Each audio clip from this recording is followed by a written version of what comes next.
이른 아침 시간의 고요 속에서 페드로는 상파울루 거리의 차갑고 거친 바닥에서 깨어났다. 그는 그 밤이 모든 것을 바꿀 낯선 사람과의 만남으로 이어질 줄 몰랐다. 어두운 파티, 의심스러운 시선들, 그리고 위험한 결정이 그를 전례 없이 시험에 들게 했다. 하지만 페드로가 그 밤에 발견한 것은 단순한 비밀 이상의 것이었다. 그것은 결코 잊지 못할 무언가의 시작이었다. 해가 뜨기도 전에 민호는 눈을 떴다. 그의 마른 몸 아래로 차가운 콘크리트 바닥이 느껴졌다. 12살의 나이에 서울의 거리는 그의 집이었다. 웅장한 빌딩들과 어두운 골목들의 미로를 그는 험난한 바다를 항해하는 선원처럼 능숙하게 다닐 줄 알았다. 몸을 쭉 펴며 그는 종이상자 위에 앉아 주변에서 깨어나는 도시를 바라보았다. 민호의 배에서 꼬르륵 소리가 났다. 그의 일과 중 가장 중요한 임무, 즉 먹을 것을 찾아야 한다는 것을 상기시켜 주었다. 재빠른 동작으로 그는 임시 침대로 사용한 판지를 접어 쓰레기통 뒤에 숨겼다. 그가 입고 있는 낡은 옷 외에 그것이 그의 유일한 소유물이었고 잃어버릴 여유가 없었다.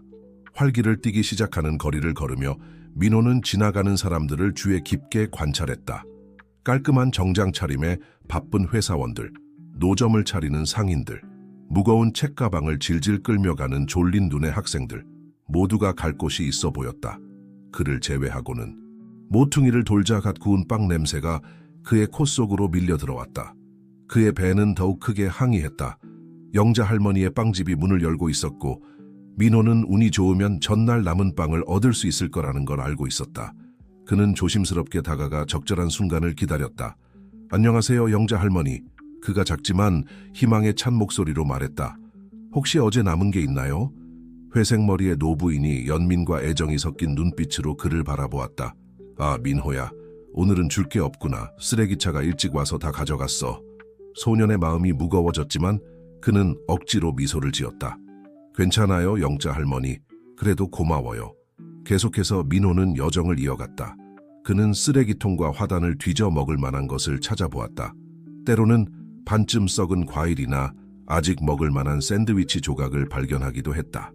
하지만 오늘 같은 날은 운이 그를 외면한 듯했다. 걸어가면서 민호는 상상의 나라를 펼쳤다. 가족이 있고 집이 있고 자신만의 공간이 있다면 어떨까 하고 생각해보았다. 부모님에 대한 단편적인 기억들이 그의 마음속에서 춤을 추었다. 따뜻한 미소, 포근한 포옹의 온기, 웃음소리. 하지만 이 기억들은 마치 비누방울 같았다. 아름답지만 덧없어서 잡으려 하면 터져버리고 말았다.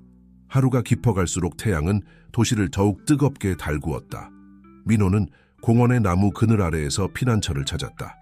배는 여전히 고팠고 목은 갈증으로 타들어갔다. 그는 놀이터에서 뛰노는 아이들을 바라보았다. 그들의 웃음소리가 공기 중에 울려 퍼졌고 엄마들은 가까이에서 자녀들을 주에 깊게 지켜보고 있었다. 누군가가 그를 그렇게 걱정해준다면 어떤 기분일까? 한 마리의 길고양이가 다가왔다. 민호만큼이나 마른 모습이었다. 소녀는 손을 뻗어 고양이의 더러운 털을 쓰다듬었다. 안녕 친구야, 그가 중얼거렸다. 우리 둘 다 똑같은 처지인가 봐, 그렇지? 고양이는 마치 이해한다는 듯이 그의 손을 핥았고 잠시 동안 민호는 그렇게 외롭지 않다고 느꼈다. 오후가 깊어갈수록 민호의 절망감은 커져갔다. 또 하루를 굶을 수는 없었다. 그는 좀 더 부유한 동네에서 운을 시험해 보기로 했다. 그곳의 레스토랑들은 종종 아직 먹을 만한 음식을 버리곤 했다. 위험한 선택이었다. 경비원들이 항상 길거리 아이들에게 관대한 것은 아니었지만 배고픔이 그의 판단을 흐리게 했다. 나무가 늘어선 거리와 호화로운 저택들 사이를 걸으며 민호는 마치 자신이 속하지 않는 세계에 침입한 것 같은 기분이 들었다. 사람들은 그를 의심스러운 눈초리로 바라보았고 어떤 이들은 그를 피해 길을 건너기까지 했다. 그는 보이지 않는 존재가 되는데 익숙했지만 이곳에서는 역설적으로 그의 존재가 너무나 눈에 띄었다. 고급 레스토랑에 접근하자 민호는 한 직원이 쓰레기 봉투를 들고 나오는 것을 보았다. 그의 심장이 빨리 뛰기 시작했다. 이것이 그의 기회일지도 모른다. 그는 남자가 멀어질 때까지 기다렸다가 재빨리 쓰레기 봉투로 달려갔다. 민첩한 손가락으로 봉투를 찢어 열고는 아직 신선한 음식 찌꺼기를 찾아 허겁지겁 먹기 시작했다. 야 꼬마야, 거기서 나와. 거친 목소리에 민호는 깜짝 놀랐다. 건장한 경비원이 환한 얼굴로 그를 향해 다가오고 있었다. 민호는 망설이지 않았다. 손에 들고 있던 것을 내던지고 있는 힘껏 달렸다. 그의 맨발이 아스팔트를 때렸고 심장은 가슴 속에서 쿵쾅거렸다. 그는 모퉁이를 돌고 좁은 골목으로 몸을 숨기며 달렸다. 경비원을 따돌렸다는 확신이 들 때까지 민호는 계속 달렸다. 그제서야 그는 숨을 고르기 위해 멈춰섰다. 벽에 기대어 선 그의 다리는 후들거렸고 눈물이 나오려는 것을 참으려 애썼다. 공평하지 않았다. 왜 그는 단지 살아남기 위해 이렇게 힘들게 싸워야 하는 걸까? 그때 그는 길 건너편에 서 있는 한 남자를 발견했다. 그 남자는 민호를 뚫어지게 바라보고 있었다. 완벽하게 다림질된 정장 차림에 구두는 석양 아래서 반짝였다. 민호는 등골이 오싹해지는 느낌을 받았다. 그 남자의 눈빛에는 뭔가 불편한 것이 있었다. 낯선 남자가 거리를 건너 민호에게 다가오기 시작했다. 민호는 다시 도망칠 준비를 했지만 뭔가가 그를 그 자리에 붙들어 두었다. 아마도 피로 때문일 수도 혹은 배고픔 때문일 수도 있었다. 또는 어쩌면 가슴 깊은 곳에서 꺼지지 않는 희망의 불꽃 때문일지도 모른다. 안녕, 꼬마야, 남자가 말했다. 그의 목소리는 부드러웠지만 민호가 해석할 수 없는 어떤 톤이 깔려 있었다. 문제가 있어 보이는구나. 제안 하나 해줄까? 민호는 망설였다. 불신과 필요 사이에서 갈등했다. 남자는 미소를 지었다. 그 미소는 눈까지 닿지 않는 미소였다. 그리고 계속해서 말했다. 오늘 밤 파티를 열 거야. 아주 특별한 파티지. 네가 완벽한 손님이 될 것 같아. 음식도 많을 거야. 아주 많이. 어때? 민호의 배가 크게 울렸다. 마치 대신 대답하는 것 같았다. 소녀는 그 제안을 거절해야 한다는 것을 알고 있었다. 뭔가 이상했다. 하지만 만찬의 약속은 너무나 강렬해서 거절하기 어려웠다. 갈 수 있어요. 그가 거의 들리지 않을 정도로 작은 목소리로 중얼거렸다. 남자의 미소가 더 넓어졌다. 훌륭해. 나와 함께 가자. 파티에 어울리게 너를 꾸며줄 거야. 민호가 근처에 주차된 고급차로 향하는 낯선 남자를 따라가는 동안 그는 이 결정이 어떻게 그의 인생을 영원히 바꿀지 상상도 못했다. 다가오는 밤은 그의 육체적인 저항력뿐만 아니라 그의 성격의 강인함과 인간성의 깊이를 시험할 놀라움들을 품고 있었다. 차는 서울의 거리를 조용히 미끄러지듯 달렸다. 민호를 그가 상상도 못했던 세계로 데려가고 있었다. 소녀는 매혹된 듯이 창밖으로 지나가는 도시의 불빛들을 바라보았다. 색색의 불빛들이 흐릿한 얼룩처럼 스쳐 지나갔다.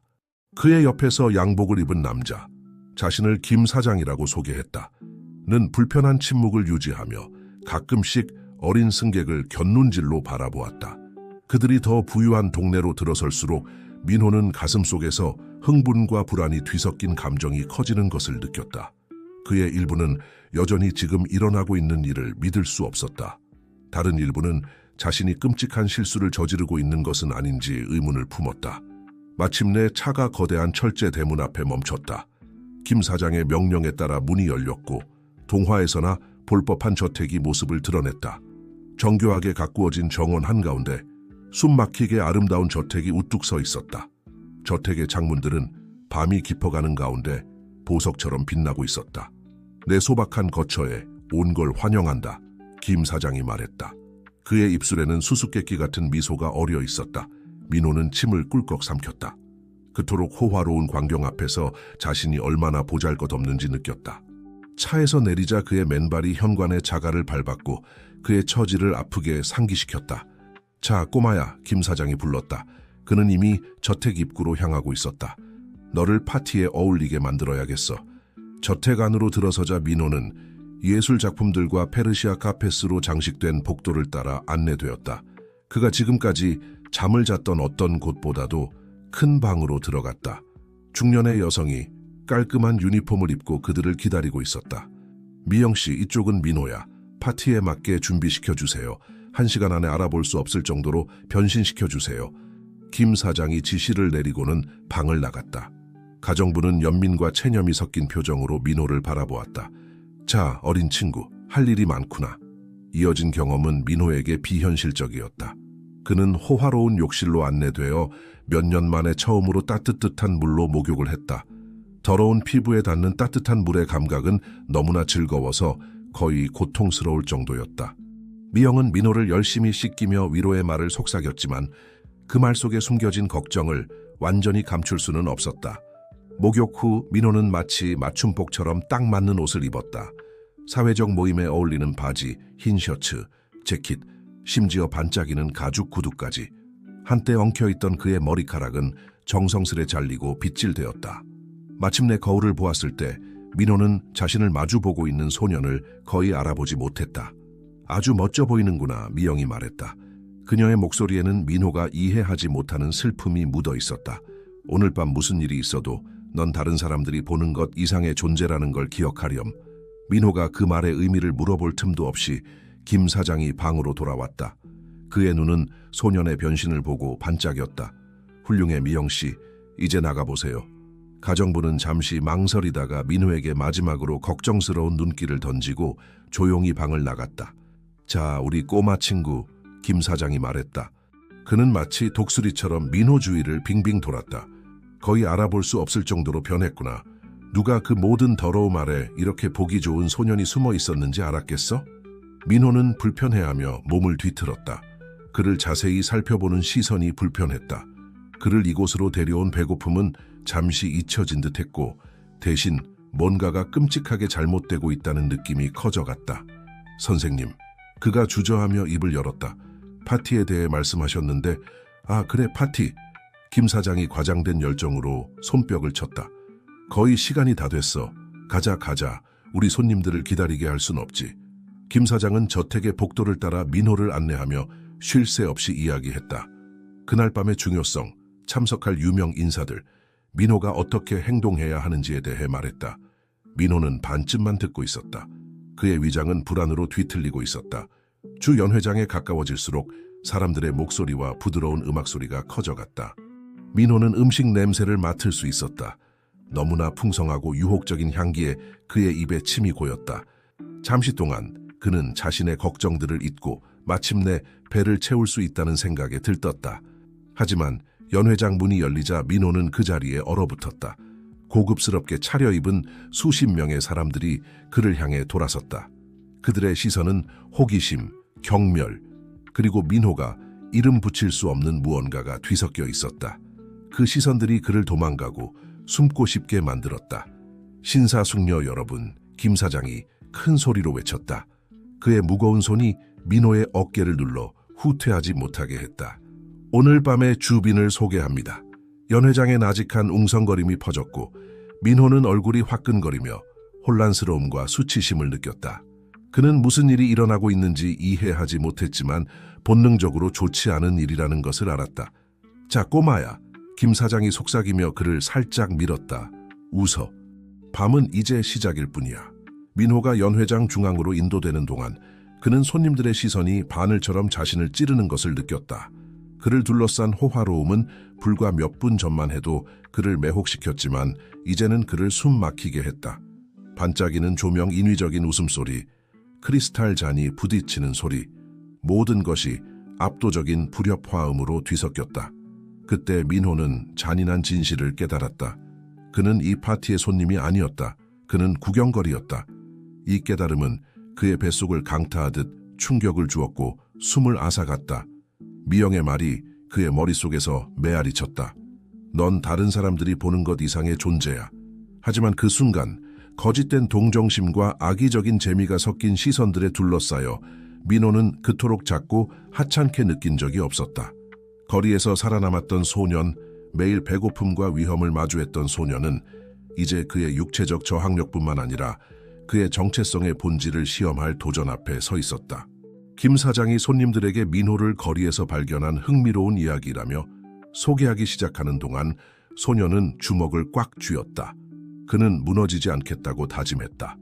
밤은 길어질 것이고 민호는 그것을 견뎌내기 위해 모든 힘과 용기가 필요할 것임을 알았다. 하지만 그는 자신에게 한 가지를 약속했다. 무슨 일이 있어도 그는 자신의 인간성을 잃지 않을 것이다.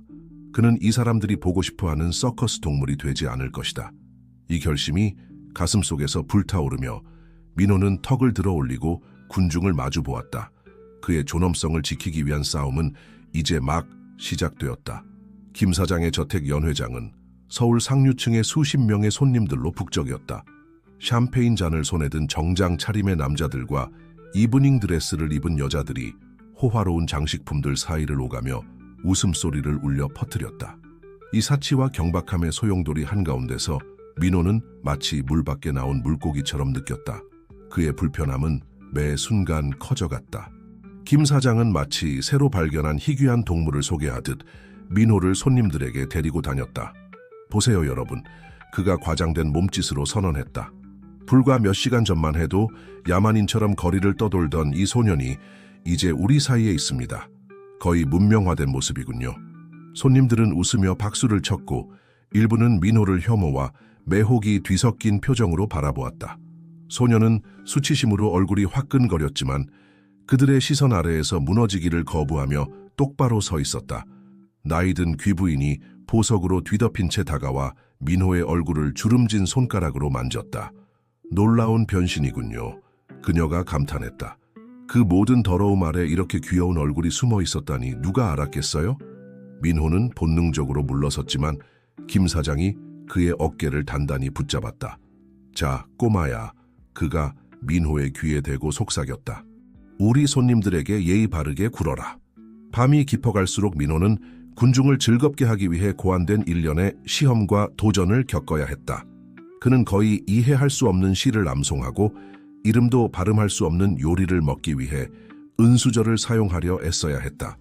모든 것이 손님들의 즐거워하는 잔인한 시선 아래에서 이루어졌다. 특히 굴욕적인 순간, 김 사장은 민호가 자신의 균형 잡는 기술을 보여줄 것이라고 발표했다. 연회장 중앙에 약 1m 높이의 좁은 무대가 설치되었다. 자, 여러분, 주최자가 선언했다. 우리의 어린 친구가 이제 샴페인 잔으로 가득 찬 쟁반을 들고 이 무대를 가로질러 갈 겁니다. 결국 그도 쓸모 있는 법을 배워야 하니까요. 그렇죠? 웃음소리가 연회장에 메아리 쳤지만 민호는 일부 손님들이 이 상황에 편안해하지 않는 것을 알아차렸다. 몇몇은 걱정스러운 시선을 교환했고 다른 이들은 마치 다가올 일을 목격하고 싶지 않다는 듯이 고개를 돌렸다. 민호가 무대에 오르기 전 중년의 웨이터 한 명이 그의 옷을 고쳐주는 척하며 다가왔다. 조심해, 꼬마야. 그가 빠르게 속삭였다. 무대는 일부러 불안정하게 만들어졌어. 네가 성공하길 바라지 않는 거지. 민호의 심장이 빠르게 뛰기 시작했다. 그는 김 사장을 바라보았다. 그는 기대에 찬 미소를 지으며 바라보고 있었다. 그리고 그의 앞에 놓인 무대를 보았다.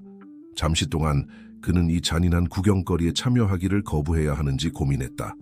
하지만 그때 그의 내면에서 무언가가 타오르기 시작했다. 거리에서 태어나고 생존을 위한 수년간의 투쟁으로 단련된 맹렬한 결단력이었다. 그들이 구경거리를 원한다면 그는 구경거리를 보여줄 것이다. 하지만 그들이 기대하는 방식은 아닐 것이다. 민호는 단호한 발걸음으로 무대에 올랐다. 웨이터가 샴페인 잔으로 가득 찬 쟁반을 그에게 건넸고 그는 팔에 그 무게를 느꼈다. 깊게 숨을 들이신 후 그는 불안정한 무대를 가로지르기 시작했다. 매 걸음이 도전이었다. 구조물은 그의 발 아래에서 미묘하게 흔들렸고 언제든 그의 균형을 무너뜨릴 수 있었다. 민호는 관중들의 불안한 속삭임을 들을 수 있었다. 일부는 그가 넘어지기를 바라며 다른 이들은 숨을 죽이고 기대하고 있었다. 민호가 무대의 절반쯤 왔을 때 이미 많은 술을 마신 한 뚱뚱한 손님이 상황을 더 어렵게 만들기로 결심했다. 야, 꼬마야. 그가 비틀거리며 무대 쪽으로 다가오며 소리쳤다. 네가 정말로 할 수 있는지 한번 보자. 누군가가 그를 막기도 전에 그 남자는 민호 뒤에 있는 무대 위로 올라갔다. 전체 구조물이 위험하게 흔들렸다. 민호는 쟁반 위의 잔들이 짤랑거리는 소리를 들었고 언제든 떨어질 것 같았다. 연회장의 긴장된 침묵이 내려앉았다. 심지어 김 사장도 잠시 상황 통제력을 잃은 것처럼 보였다. 하지만 민호는 집중을 유지했다. 거리에서의 수년간의 생활이 그에게 가장 불안정한 상황에서도 균형을 유지하는 법을 가르쳐 주었다. 놀라울 정도로 침착하게 민호는 계속 전진했다. 한 번에 한 걸음씩. 그의 뒤에 있는 취한 손님은 계속해서 그를 괴롭히며 넘어지게 하거나 잔을 떨어뜨리려고 했다. 그때 불가피한 일이 일어났다. 취한 손님이 잘못 디뎌 균형을 잃었다. 그는 필사적으로 무대 가장자리를 붙잡았고 우스꽝스럽고 잠재적으로 위험한 자세로 매달려 있었다. 놀람과 걱정의 외침이 연 회장을 울렸다. 김 사장이 무대 쪽으로 달려가며 도움을 요청했다. 하지만 누구도 반응하기 전에 민호는 그 밤의 흐름을 바꿀 결정을 내렸다. 조심스럽게 그는 샴페인 잔이 든 쟁반을 무대 바닥에 내려놓았다. 그리고 그를 괴롭히려 했던 남자에게로 몸을 돌렸다. 놀라울 정도의 힘으로 민호는 어지러워하는 손님이 일어나도록 도와주고 안전하게 무대 끝까지 인도했다. 연 회장의 놀란 침묵이 흘렀다. 아무도 이 어린 소년이 그를 모욕하려 했던 사람에게 연민의 행동을 보일 것이라고 예상하지 못했다. 특히 김 사장은 완전히 당황한 것처럼 보였다. 민호는 차분히 돌아가 쟁반을 집어들고 샴페인 한 방울도 흘리지 않고 무대를 건넜다. 무대 끝에 도착하자 그는 김 사장의 눈을 똑바로 쳐다보며 단호한 목소리로 말했다. 더 하고 싶으신 게 있나요, 선생님? 그 순간 연 회장의 분위기가 확연히 바뀌었다. 경멸과 잔인한 즐거움의 시선들이 수치심과 마지못한 존경의 표정으로 변하기 시작했다. 민호 그들이 오락거리로 이용할 수 있다고 생각했던 거리의 소년이 그날 밤 그 누구보다도 더 큰 품위와 인간성을 보여주었다. 김 사장은 상황의 급변에 명백히 불편해하며 통제력을 되찾으려 애썼다. 그가 억지 미소를 지으며 말했다. 우리의 어린 손님이 우리가 상상했던 것보다 더 많은 재능을 가졌군요. 자, 파티를 계속합시다. 그렇죠? 하지만 파티의 분위기는 돌이킬 수 없이 변해버렸다. 손님들이 천천히 대화와 음주로 돌아가는 동안 많은 이들이 민회에게 몰래 시선을 던졌다. 소년은 이제 연 회장 한쪽 구석에 조용히 서서 12살이라고 믿기 힘들 만큼 나이든 눈으로 모든 것을 관찰하고 있었다. 밤은 아직 끝나지 않았고 민호는 더 많은 도전이 기다리고 있다는 것을 알고 있었다. 하지만 그의 내면에서 무언가가 강해졌다. 그는 잔인함을 존엄성과 연민으로 마주했고 아무도 그것을 빼앗을 수 없었다. 그날 밤 후반, 민호는 연 회장 한쪽 벽에 기대어 서 있었다. 그의 앞에서 펼쳐지는 광경을 혐오와 매력이 뒤섞인 감정으로 바라보고 있었다. 그를 둘러싼 사치스러움이 이제는 역겹게 느껴졌다. 그가 너무나 잘 알고 있는 거리의 현실과 너무나 대조적이었다. 그때 한 여성이 그에게 다가왔다. 다른 손님들과는 달리 그녀의 눈빛에는 연민이나 경멸이 아닌 진정한 걱정이 담겨 있었다. 안녕, 그녀가 부드럽게 말했다. 내 이름은 지수야. 괜찮니? 민호는 망설였다. 직접적인 접근과 온화한 어조에 놀랐다. 저 괜찮은 것 같아요, 아주머니. 그가 불확실하게 대답했다. 지수는 주위를 둘러보며 아무도 그들에게 주의를 기울이지 않는지 확인했다. 여기서 오늘 밤 일어나고 있는 일들, 옳지 않아. 그녀가 속삭였다. 너는 이런 일을 겪어서는 안 돼. 민호가 대답하기도 전에 김 사장이 마치 공기 중에서 나타난 것처럼 그들 옆에 나타났다. 아, 지수 씨. 그가 거짓된 친절함이 묻어나는 목소리로 외쳤다. 우리의 어린 주빈을 만났군요. 지수는 몸을 똑바로 펴고 주최자를 도전적인 눈빛으로 마주보았다. 그래요, 김 사장님. 그리고 이 파티가 취한 방향에 대해 깊이 실망했어요. 김 사장의 미소가 잠시 흔들렸지만 그는 재빨리 태세를 바로잡았다. 아이고, 지수씨, 너무 심각하게 생각하지 마세요. 우리는 그저 조금 즐기고 있을 뿐이에요. 게다가 이 꼬맥에 독특한 기회를 주고 있는 거 아닙니까? 기회라고요? 지수가 반박했다. 그녀의 목소리에는 억눌린 분노가 담겨 있었다.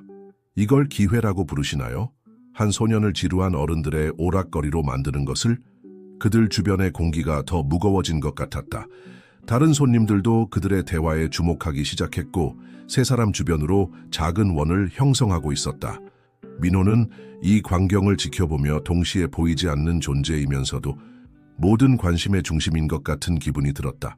그의 일부는 사라지고 싶었고 이 장소를 떠나 익숙한 거리로 돌아가고 싶었다. 하지만 다른 일부, 매 순간 커져가는 일부는 남아서 앞으로 일어날 일들과 맞서고 싶어 했다. 김 사장은 상황 통제력을 잃어가고 있음을 깨닫고 새로운 접근법을 시도했다. 여러분, 그가 목소리를 높여 모두가 들을 수 있게 말했다. 아마도 우리가 조금 흥분했나 봅니다. 하지만 우리의 의도는 항상 좋았습니다. 우리는 단지 이 젊은이에게 그가 한 번도 알지 못했던 가능성의 세계를 보여주려고 노력하고 있을 뿐입니다. 지수가 믿을 수 없다는 듯이 콧방귀를 뀌었다. 가능성이라고요? 그게 무슨 가능성인데요, 김 사장님? 부자들의 오락거리가 되는 가능성 말입니까? 연 회장의 웅성거림이 퍼졌다. 일부 손님들은 지수에 동의하는 듯 불편한 시선을 교환했다. 반면 다른 이들은 여전히 주최자의 편에 서서 마치 실수를 인정하는 것이 생각할 수도 없는 일인 것처럼 행동했다.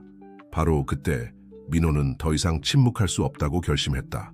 한 걸음 앞으로 나서서 김 사장의 눈을 똑바로 쳐다보며 놀라울 정도로 단호한 목소리로 말했다.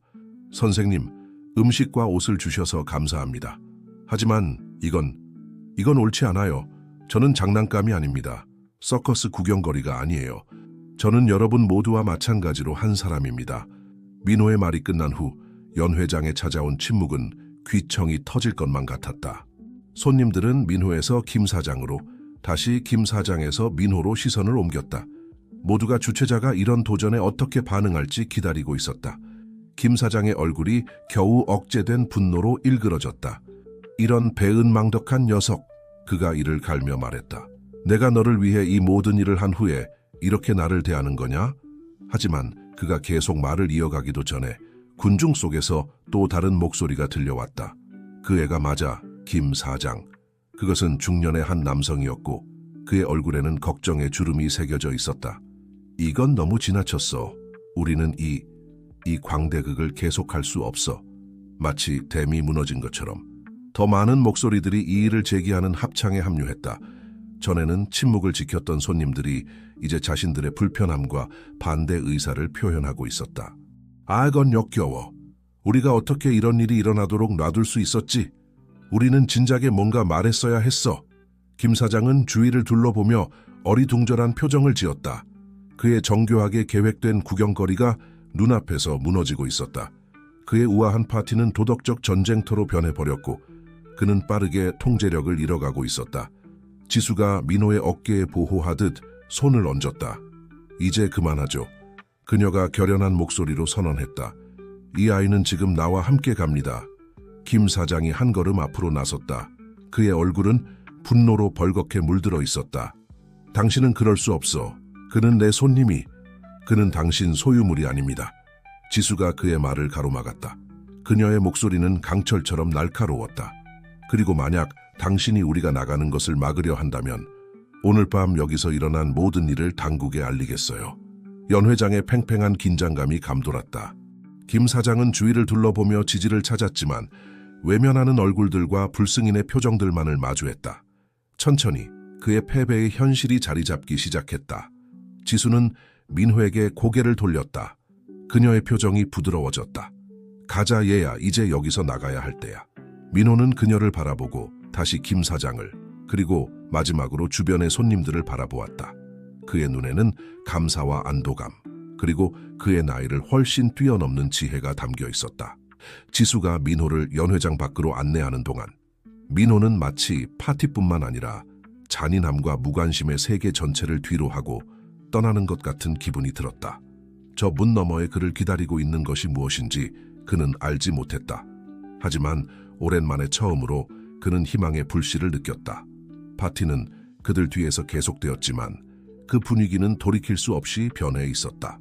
억지 웃음소리와 하찮은 대화는 진지한 토론과 자기 성찰로 대체되었다.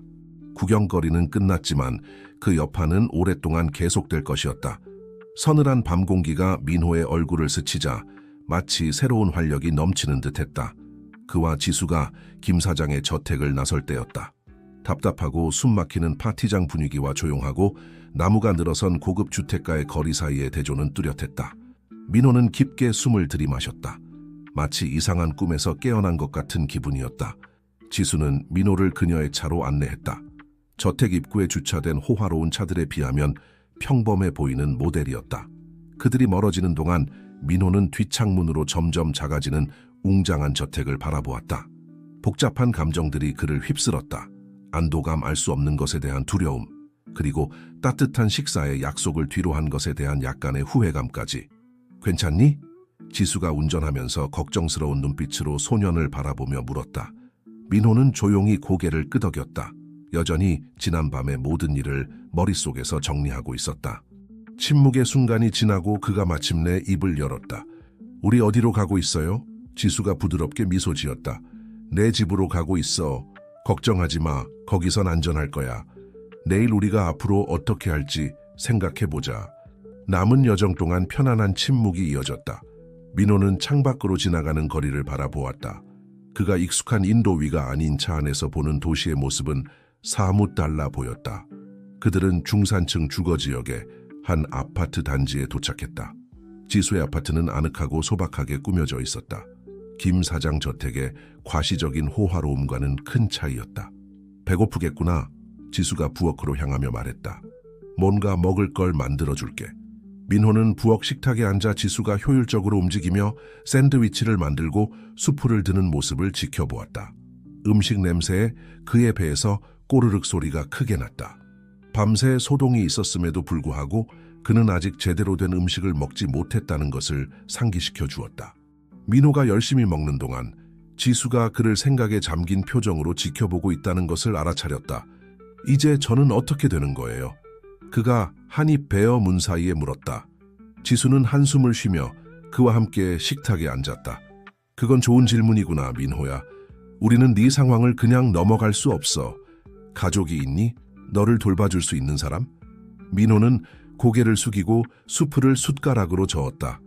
모르겠어요. 가족에 대한 기억이 많지 않아요. 너무 오래전 일이라. 지수의 마음이 민호의 말을 듣고 아팠다. 알겠어. 내일 우리가 사회복지사와 연락해볼게. 그들이 너에게 가장 좋은 해결책을 찾는 데 도움을 줄 수 있을 거야. 사회복지사란 말에 민호는 눈에 띄게 움츠러들었다. 그는 과거에 기관들과 좋지 않은 경험을 했었고 보호소나 임시가정에 맡겨질 수도 있다는 생각에 두려워했다. 민호의 불편함을 감지한 지수는 재빨리 덧붙였다. 걱정하지 마. 내가 전 과정을 함께 할 거야. 나쁜 일은 일어나지 않게 할게. 식사 후 지수는 거실 소파에 민호가 잘 수 있도록 준비했다. 민호가 부드러운 이불 아래 편안히 누워있는 동안 그에겐 익숙지 않은 사치였다. 지수가 옆 의자에 앉았다. 민호야, 그녀가 부드럽게 말을 꺼냈다. 오늘 밤 그 파티에서 일어난 일, 그건 정상적인 일이 아니라는 걸 알았으면 좋겠어. 김 사장이 한 일은 여러 면에서 잘못됐어. 민호는 고개를 끄덕이며 천장을 응시했다. 알아요. 하지만 왜 그 사람은 그런 짓을 했을까요? 왜 사람들은 그걸 재미있어 했죠? 지수는 깊은 한숨을 내쉬며 적절한 말을 찾으려 애썼다. 때때로 돈과 권력이 많은 사람들은 다른 이들도 자신들처럼 인간이라는 걸 잊어버려. 그들은 무감각해지고 불우한 사람들을 오락거리로 보게 돼. 하지만 그렇다고 그들이 한 일이 옳은 건 아니야. 생각에 잠긴 침묵이 그들 사이에 내려앉았다. 민호는 지수의 말을 곱씹으며 오늘 밤의 경험과 자신의 거리 생활을 비교해 보았다. 마침내 그가 입을 열었다. 거리에서도 사람들이 때론 잔인해요. 하지만 적어도 거기선 뭘 기대해야 할지 알죠. 오늘 밤은 달랐어요. 그들은 절 모욕하면서도 미소 짓고 있었어요. 지수는 눈물이 고이는 것을 느꼈다. 이 소년의 지혜와 회복력은 그녀를 놀라게 하면서도 동시에 슬프게 했다. 넌 정말 용감해, 민호야. 오늘 밤 네가 김 사장에게 그렇게 맞선 것 대단했어. 민호는 수줍게 미소 지었다. 그는 평소에 느끼지 못했던 자부심을 느꼈다. 거기서 저를 데려와 주셔서 감사해요. 그가 피곤에 젖은 눈으로 중얼거렸다. 이제 쉬어. 지수가 일어나 불을 끄며 말했다. 내일은 새로운 날이야. 우리가 함께 무슨 일이 닥쳐와도 헤쳐나갈 거야. 민호가 잠들어갈 때 그의 마음은 오늘 밤의 기억과 미래에 대한 꿈 사이를 맴돌았다. 오랜만에 처음으로 그는 안전하고 보호받는 느낌이 들었다. 내일은 여전히 불확실했지만 전에는 없었던 희망의 불씨가 있었다. 한편 지수는 한동안 깨어있으며 다음 단계를 계획했다. 그녀는 민호를 돕는 것이 쉽지 않을 거란 걸 알았다. 관료적 장애물, 법적 문제, 감정적인 문제들을 해결해야 할 것이다. 하지만 소파에서 평화롭게 잠든 소년을 바라보며 그녀는 그가 인생에서 공정한 기회를 가질 수 있도록 할 수 있는 모든 것을 하겠다고 다짐했다. 해가 뜨며 새로운 시작의 약속을 가져왔다.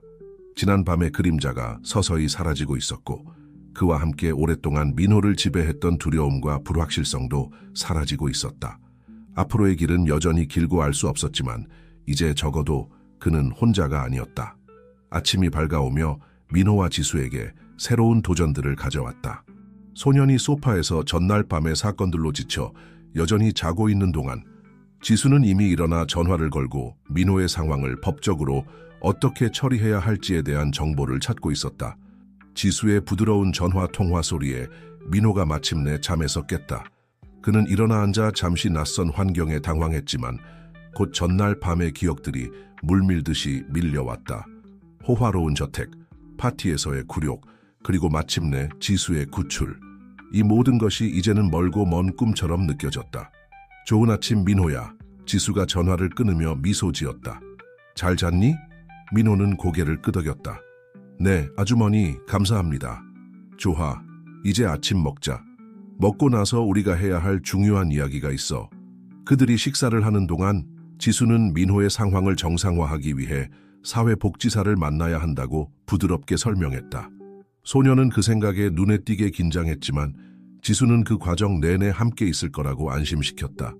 민호야, 지수가 조심스럽게 말을 골랐다. 우리가 너를 가장 잘 도와줄 수 있으려면 내 과거에 대해 더 알아야 해. 가족에 대해 기억나는 게 있니? 민호는 접시에 있는 음식을 가지고 놀며 지수의 시선을 피했다. 긴 침묵 끝에 그는 마침내 속삭이듯 말했다. 저는 몇 가지 기억이 나요. 하지만 혼란스러워요. 때로는 그게 진짜 기억인지 꿈인지 구분이 안 돼요. 지수는 격려하듯 고개를 끄덕였다. 괜찮아. 네가 기억하는 어떤 것이라도 우리에게 도움이 될 거야. 민호는 눈을 감고 마치 기억을 시각화하려는 듯했다. 집이 기억나요. 작지만 아늑했어요. 여자가 있었는데 아마 제 엄마였을 거예요. 저에게 노래를 불러주곤 했어요. 지수는 소년의 목소리에 담긴 감정을 느끼며 주에 깊게 듣고 있었다. 그리고 남자도 있었어요. 민호가 계속했다. 그의 목소리가 약간 떨렸다. 아버지였던 것 같아요. 그는 자주 소리를 질렀어요. 술도 마셨고. 때로는 엄마를 때리기도 했어요. 지수는 조용히 민호의 손을 잡아주며 위로를 건넸다. 어느 날 민호는 깊은 숨을 들이쉬었다. 아주 심한 싸움이 있었어요. 너무 무서워서 도망쳤어요. 계속 달리고 달렸죠. 그리고 정신을 차렸을 때 저는 길을 잃었어요. 집으로 돌아가는 길을 찾지 못했어요. 이제 민호의 얼굴에는 조용한 눈물이 흐르고 있었다. 지수는 그를 부드럽게 안아주었고 작은 몸이 억눌린 흐느낌으로 떨리는 것을 느꼈다. 이걸 나누어 줘서 정말 용감했어, 민호야. 그녀가 부드럽게 말했다. 나를 믿어줘서 고마워. 몇 분 후 민호는 진정되었다. 지수는 메모장과 펜을 가져왔다. 민호야, 좀 더 정보를 모아보자. 네가 살던 거리 이름이 기억나니? 아니면 부모님의 전체 이름은? 민호는 이 말을 찌푸리며 집중했다. 거리 이름이 꽃과 관련된 것 같아요. 그리고 우리 가족 성은 김이었던 것 같아요. 거의 확실해요. 지수는 모든 것을 주에 깊게 적었다. 잘했어, 민호야. 이 정보들이 내 가족을 찾는 데 도움이 될 거야. 민호의 얼굴에 희망과 두려움이 뒤섞인 표정이 스쳤다. 만약 그들이 저를 다시 원하지 않는다면요. 지수는 소년의 목소리에 담긴 취약함에 가슴이 아파왔다. 민호야, 무슨 일이 있어도 난 네가 안전하고 잘 돌봄받을 수 있도록 하겠다고 약속할게. 알겠지? 민호는 고개를 끄덕였고 작은 미소가 그의 얼굴에 나타났다. 이 새로운 정보를 가지고 지수와 민호는 사회복지사를 만나러 갈 준비를 했다. 가는 길에 지수는 앞으로 일어날 수 있는 일들을 설명해 주었다.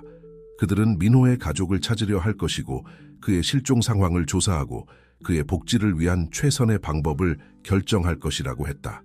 사회복지사무소 건물에 도착했을 때 민호는 입구에서 망설였다. 지수는 그의 손을 잡고 조용히 힘을 주었다. 기억해, 민호야. 그녀가 부드럽게 말했다. 우리는 너를 돕기 위해 여기 온 거야. 정직하게 내 이야기를 들려주면 모든 게 잘 될 거야. 민호는 깊이 숨을 들이쉬고 고개를 끄덕였다. 용기를 모으며. 함께 그들은 건물로 들어갔다. 미래가 무엇을 가져올지 모르지만 그것에 맞설 준비가 되어 있었다. 이어진 시간들은 감정의 롤러코스터와 같았다. 민호는 여러 사회복지사들에게 자신의 이야기를 여러 번 반복해야 했다. 매번 이야기를 할 때마다 새로운 기억들이 떠올랐고 어떤 것들은 고통스러웠지만 또 다른 것들은 위로가 되는 기억들이었다. 지수는 전 과정 동안 민호 곁을 지켰다. 그녀는 지원을 제공하고 필요할 때마다 설명을 해주었다. 그녀의 존재는 감정과 관료주의의 소용돌이 속에서 민호에게 안정의 등대와 같았다. 하루가 끝날 무렵 사회복지사들은 민호의 가족을 찾기 시작하기에 충분한 정보를 확보했다. 그들은 또한 당분간 민호가 지수의 임시 보호 아래 있는 것이 최선이라고 결정했다. 이 결정은 소년의 얼굴에 눈에 띄는 안도감을 가져왔다. 건물을 나서면서 지수는 민호에게 말했다. 오늘 넌 정말 대단했어, 민호야.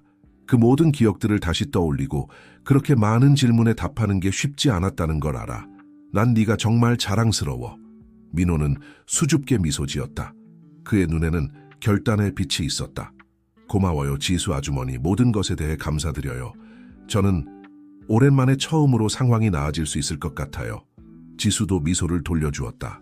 그녀는 옆에 있는 용감한 소년에 대한 애정이 밀려오는 것을 느꼈다. 상황은 좋아질 거야, 민호야. 그렇게 되도록 우리가 할 수 있는 모든 것을 하겠다고 약속할게. 그들이 차로 걸어가는 동안 태양이 지기 시작하며 하늘을 주황색과 분홍색 톤으로 물들이고 있었다. 마치 자연 자체가 민호 인생의 어려운 장의 끝과 새롭고 희망찬 무언가의 시작을 상징하는 것 같았다. 미래는 여전히 불확실했고 답변되지 않은 많은 질문들과 극복해야 할 도전들이 있었다. 하지만 그 순간 나란히 걸어가는 민호와 지수는 새로운 희망을 느꼈다. 함께라면 그들은 내일이 무엇을 가져오든 맞설 준비가 되어 있었다. 이후 며칠은 민호와 지수에게 활동의 소용돌이였다. 사회복지 서비스는 민호가 제공한 단서들을 따라 소년의 가족을 찾기 위해 쉴 새 없이 일했다. 한편 지수는 민호에게 안전하고 따뜻한 환경을 만들어주는 데 전념했고 그가 거리 생활에서 벗어나 적응할 수 있도록 도왔다. 일상이 자리 잡기 시작했다. 민호는 수년 만에 처음으로 규칙적인 식사를 하고 따뜻한 잠자리에서 자고 진정으로 그의 복지를 걱정하는 누군가의 지속적인 존재를 경험했다. 지수는 자신 안에서 알지 못했던 힘과 돌봄의 능력을 발견했다. 김 사장의 저택에서의 사건이 있은 지 약 2주 후 어느 맑은 아침 전화벨이 울렸다. 지수가 전화를 받자 그녀의 심장이 빨리 뛰기 시작했다. 민호의 사건을 담당하는 사회복지사의 목소리였다. 지수 씨, 민호의 가족에 대해 소식이 있습니다. 지수는 거실에서 퍼즐을 가지고 놀고 있는 민호를 바라보았다. 네, 듣고 있습니다. 민호의 어머니를 찾았습니다. 이름은 김미영 씨입니다. 여기서 약 200km 떨어진 작은 도시에 살고 계세요. 지수의 마음이 뛰었다. 민호의 가족을 찾았다는 안도감과 동시에 그와 헤어져야 할지도 모른다는 예상치 못한 슬픔이 밀려왔다. 그런데 그녀는 어떤 상황인가요? 상황이 어떻습니까? 사회복지사는 잠시 말을 멈추었다가 계속했다. 상황이 복잡합니다, 지수 씨. 김미영 씨는 민호가 사라진 후 힘든 시간을 보냈어요. 남편과 학대 때문에 이혼했고 우울증과 알코올 중독과 싸웠습니다. 최근 몇 년 동안 그녀는 다시 일어섰지만 하지만 지수가 더 말하라고 재촉했다. 그녀는 민호를 찾는 것을 절대 포기하지 않았습니다. 이 모든 세월 동안 계속 찾아왔어요. 민호를 찾았다고 전했을 때 그녀는 글쎄요 몇 시간 동안 울었습니다.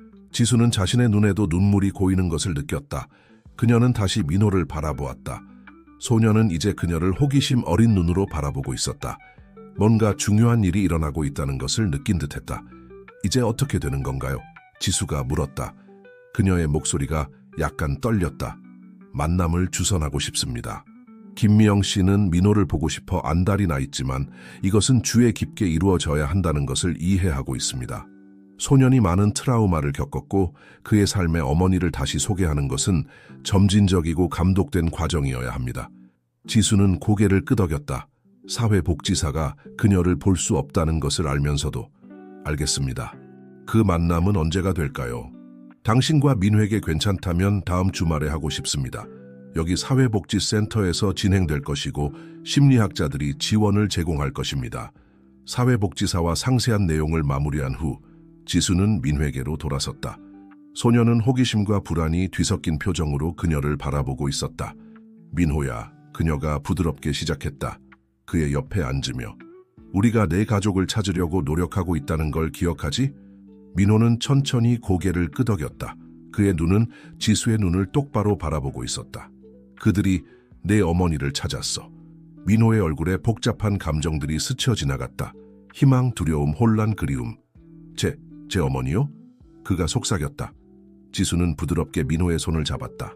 그래, 얘야. 그녀는 살아계시고 너를 정말 보고 싶어 하셔. 하지만 네가 원할 때만이야.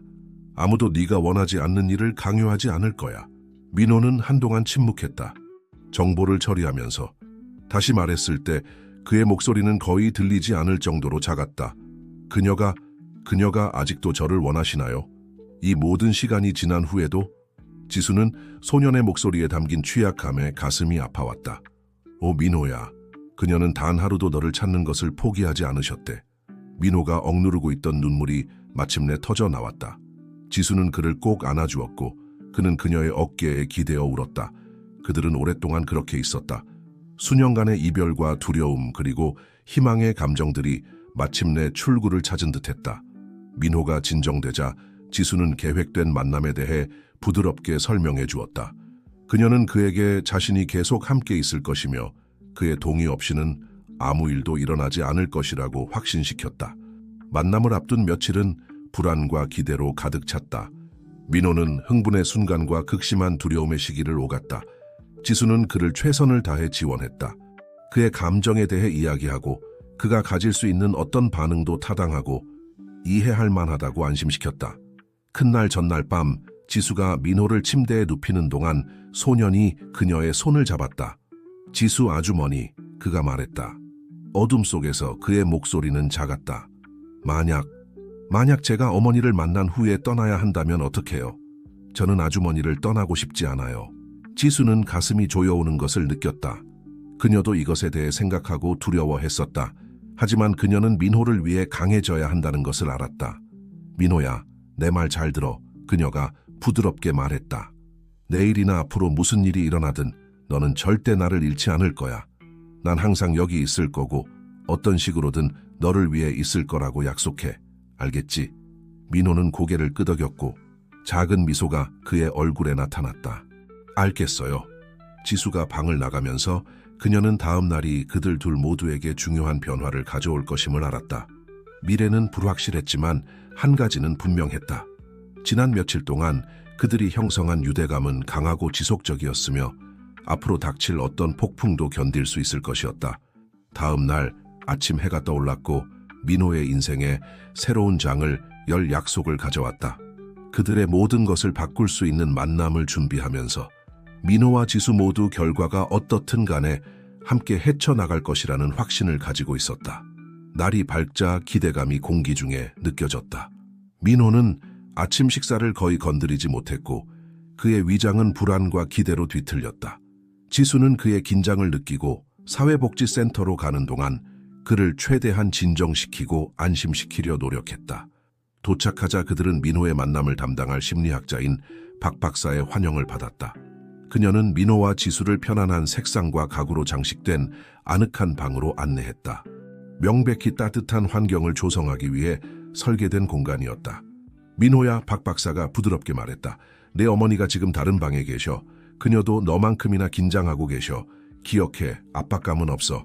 우리는 네 속도에 맞춰 진행할 수 있어, 알겠지? 민호는 조용히 고개를 끄덕였다. 그는 마치 지수의 손을 다처럼 꼭 잡고 있었다. 그녀가 지금 들어오길 원하니? 심리학자가 물었다. 잠시 망설인 후 민호는 고개를 끄덕였다. 박 박사는 격려하듯 미소 지으며 방을 나갔다. 그 후에 몇 초는 영원처럼 느껴졌다. 그리고 문이 열렸다. 김미영이 조심스럽게 들어왔다. 그녀의 눈은 즉시 민호에게 고정되었다. 그녀는 시간과 시련으로 나이보다 더 늙어 보였지만 그녀의 눈빛에는 흔들리지 않는 사랑과 희망을 말해주는 빛이 있었다. 민호야. 그녀가 감정에 복받쳐 속삭였다. 소녀는 잠시 얼어붙었다. 감정의 홍수가 그의 얼굴을 스쳐 지나갔다. 오랫동안 묻혀있던 기억들이 떠오르기 시작했다. 어머니 향수의 향기, 자장가를 부르는 그녀의 목소리, 그녀의 포옹의 따뜻함.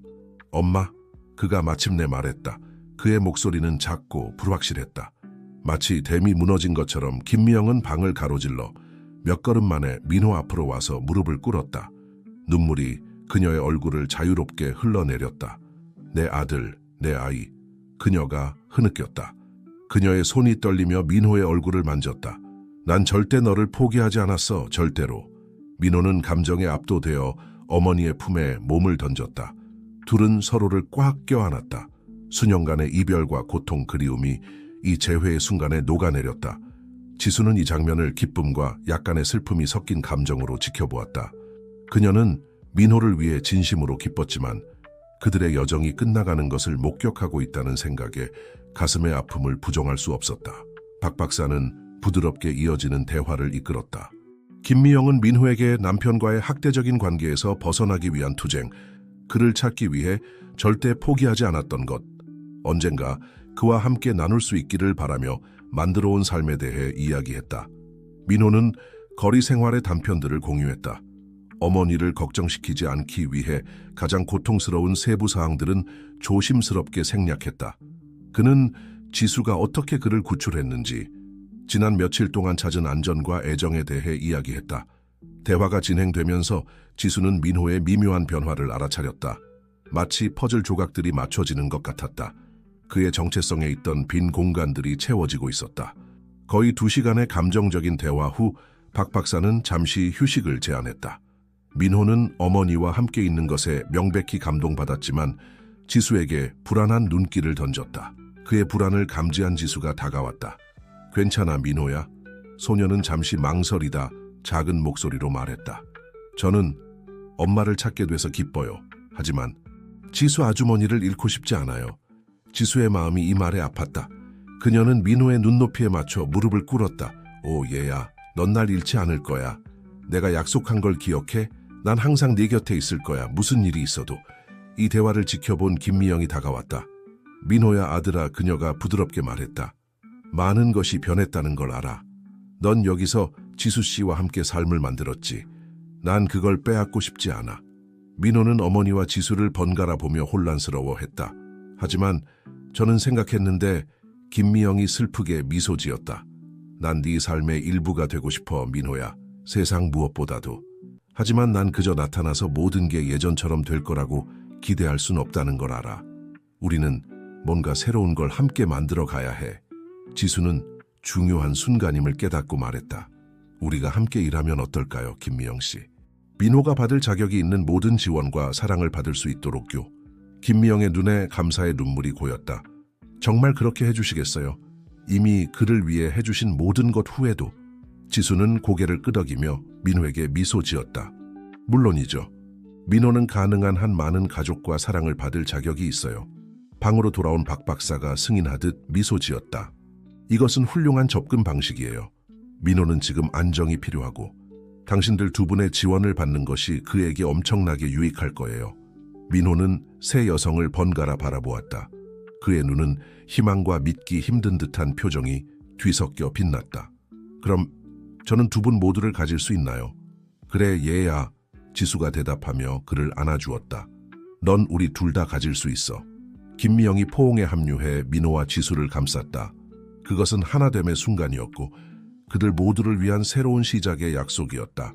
이어진 날들 동안 그들은 실질적인 세부 사항들을 해결하기 시작했다. 김미영은 민호의 일상생활에 참여할 수 있도록 더 가까이 이사하기로 했다. 지수는 당분간 민호의 법적 보호자로 남아 그가 필요로 하는 안정을 제공하는 동안 김미영은 점진적으로 아들의 삶에 다시 통합될 것이었다. 이는 분명 비전통적인 어레인지먼트였지만 민호의 필요를 최우선으로 하는 것이었다. 주가 지나면서 민호는 확장된 가족의 사랑과 지원 속에서 번창했다. 한때 거리를 홀로 떠돌던 소녀는 이제 그의 복지에 헌신하는 2명의 어머니를 가지게 되었다. 전에는 그토록 불확실하고 두려웠던 미래가 이제는 가능성으로 빛나고 있었다. 그리고 이렇게 서울의 아늑한 아파트에서 새로운 가족이 형성되었다. 혈연이나 법률이 아닌 사랑과 이해, 그리고 오래된 상처를 치유하고 더 나은 미래를 함께 만들어가고자 하는 공통된 열망으로 맺어진 가족이었다. 민호의 이야기는 여기서 끝나지 않았다. 오히려 이것은 새로운 시작에 불과했다. 그의 경험은 그에게 독특한 통찰력과 공감 능력을 주었고 그는 이를 다른 어려움에 처한 아이들을 돕는 데 사용하고 싶어 했다. 몇 년이 지나 이제 10대가 된 민호는 지역 청소년 센터에서 자원봉사를 시작했다. 그는 자신의 이야기를 공유하며 다른 아이들에게 희망과 힘을 주었다. 그의 여정은 단순히 생존에서 번영으로, 그리고 이제는 다른 이들에게 영감을 주는 것으로 진화했다. 지수와 김미영은 민호의 성장을 자랑스럽게 지켜보았다. 그들의 비정통적인 가족 구조는 예상치 못한 축복이 되었다. 민호는 두 세계의 장점을 모두 누렸다. 생물학적 어머니와의 재회와 그를 구해준 여성과의 지속적인 유대감,